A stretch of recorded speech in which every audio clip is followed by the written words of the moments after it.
ಬಾಗಲಕೋಟೆ ಜಿಲ್ಲೆಯ ನಮ್ಮೆಲ್ಲರ ನೆಚ್ಚಿನ ನಾಯಕರು, ಹಿರಿಯರು, ಅನುಭಾವಿಗಳು ಈ ಜಿಲ್ಲೆಯಲ್ಲೇ ಎಲ್ಲ ಅಧಿಕಾರವನ್ನು ಇವತ್ತು ಗ್ರಾಮೀಣ ಮಟ್ಟದಿಂದ ಬಂದು ಗ್ರಾಮ ಪಂಚಾಯಿತಿ ಮಟ್ಟದಿಂದ ಅವರ ರಾಜಕೀಯ ಜೀವನವನ್ನು ಪ್ರಾರಂಭ ಮಾಡಿ ಇವತ್ತು ಈ ನಾಡಿಗೆ, ನಮ್ಮ ಜಿಲ್ಲೆಗೆ ಒಬ್ಬ ಹಿರಿಯ ಜೀವಿ ಎನಿಸ್ಕೊಂಡು, ಹಿರಿಯ ರಾಜಕಾರಣಿ ಎನಿಸ್ಕೊಂಡು, ಪ್ರಾಮಾಣಿಕತೆ ಮತ್ತು ನಿಷ್ಠೆಯಿಂದ ಇವತ್ತು ಒಬ್ಬ ಅಪ್ಪಟ ಇವತ್ತು ಜನರ ಸೇವಕನಾಗಿ ಇವತ್ತು ಸೇವೆಯನ್ನು ಸಲ್ಲಿಸಿರುವಂಥ ನಮ್ಮೆಲ್ಲರ ನೆಚ್ಚಿನ ನಾಯಕರು, ಹಿರಿಯರು ಆದಂಥ ಸನ್ಮಾನ್ಯ HY ಮೇಟಿ ಸಾಹೇಬರು ಇವತ್ತು ನಿಮ್ಮನ್ನು ಬಿಟ್ಟು ಅಗಲಿದ್ದಾರೆ.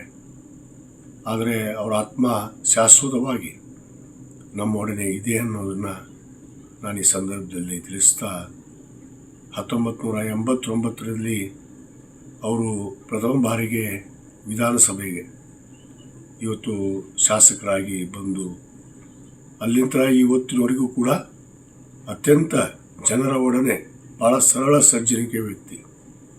ಎಲ್ಲ ಹಿರಿಯನಿರಲಿ ಸಮಾನವಾದ ಗೌರವವನ್ನು ಕೊಟ್ಟು ಇವತ್ತು ಈ ಜಿಲ್ಲೆಗೆ ಒಬ್ಬ ಮಾದರಿ ರಾಜಕಾರಣಿಯಾಗಿ ಇವತ್ತು ಅಜಾತ ಶತ್ರುವಾಗಿ ಇವತ್ತು ನಡೆದಂತು. ಸಹಜವಾಗಿ ಪಕ್ಷದಲ್ಲಿ ವಿರೋಧ ಇರ್ತಾವೆ, ವಿರೋಧ ಪಕ್ಷದವರು ವಿರೋಧ ಮಾಡ್ತಾರೆ.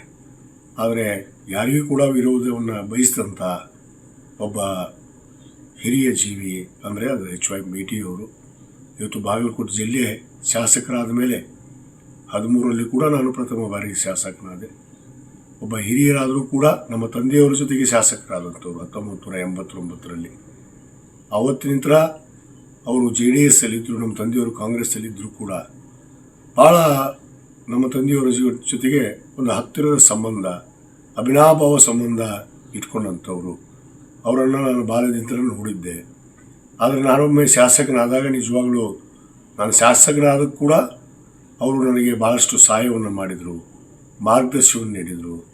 ಇವತ್ತು ಅವರಿಂದಲೇ ನಾನು 2ನೇ ಬಾರಿ ಕೂಡ ಈ ಜಿಲ್ಲೆಯಲ್ಲಿ ಶಾಸಕನಾಗಿದ್ದೇನೆ. ನಿಜವಾಗಲೂ ನನಗೆ ಅವರು ಕಳ್ಕೊಂಡಂಥ ಒಂದು ದುಃಖ, ನೋವು, ಅವರ ಕುಟುಂಬದವ್ರಿಗಿಂತ ನನಗೂ ಕೂಡ ಅಷ್ಟೇ ಒಂದು ದುಃಖ, ನೋವು ಆಗ್ತಾಯಿದೆ. ಆದರೆ ಇವತ್ತು ಅವರನ್ನು ಕಳ್ಕೊಂಡಿರುವಂಥ ನಮ್ಮ ಜಿಲ್ಲೆ ಇವತ್ತು ನಿಜವಾಗಲೂ ಬರಡಾಗಿದೆ, ಒಬ್ಬ ಹಿರಿಯ ನಾಯಕನನ್ನು ಕಳ್ಕೊಂಡು.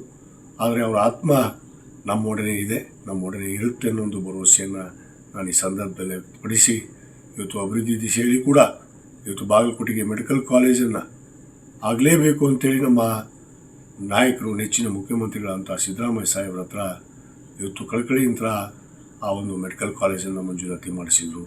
ತದನಂತರ ಇವತ್ತು ತಿಮ್ಮಾಪುರ ಏತ ನೀರಾವರಿಯನ್ನು ಮಾಡೋದ್ರ ಮುಖಾಂತರ ಇವತ್ತು ರೈತರಿಗೆ ನ್ಯಾಯವನ್ನು ಒದಗಿಸುವಂಥ ಕೆಲಸ ಮಾಡಿದರು. ಅನೇಕ ಜನಪರವಾದ ಅಭಿವೃದ್ಧಿ ಕೆಲಸಗಳನ್ನು ಅವರು ಸಂಸದರಾಗಿ, ಶಾಸಕರಾಗಿ, ಸಚಿವರಾಗಿ ಇವತ್ತು ಮಾಡಿದ್ದಾರೆ ಅನ್ನೋದಕ್ಕೆ ಭಾಳ ನನಗೆ ಹೆಮ್ಮೆ ಅನಿಸುತ್ತೆ. ಅಂಥ ನಾಯಕರು ಇವತ್ತು ನಮ್ಮ ಒಡನೆ ಇಲ್ಲ. ಇವತ್ತು ಅವರು ಯೋಲೋಕವನ್ನು ತ್ಯಜಿಸ್ತಾ ಇದ್ದಾರೆ. ಅವರ ಆತ್ಮಕ್ಕೆ ಆ ಭಗವಂತ ಚಿರಶಾಂತಿಯನ್ನು ಕೊಡಲಿ ಅಂಥೇಳಿ ನಾನು ಆ ಭಗವಂತನಲ್ಲಿ ಪ್ರಾರ್ಥನೆ ಮಾಡ್ತೇನೆ. ಮತ್ತು ಅದೇ ರೀತಿ ಅವರ ಕುಟುಂಬದ ಎಲ್ಲರಿಗೂ ಕೂಡ, ಅವರ ಧರ್ಮಪತ್ನಿಯಾದಿಯಾಗಿ ಅವರ ಮಕ್ಕಳು, ಹಿರಿಯ ಮಗ ಮಲ್ಲಿಕಾರ್ಜುನ್ ಮತ್ತು ಬಾಯಕ್ಕ ಮತ್ತು ಉಮೇಶ್ಗೆ ಆ ಭಗವಂತ ಅವರಿಗೆ ಅದನ್ನು ಮರೆಸುವಂಥ ಶಕ್ತಿ ಕೊಡಲಿ.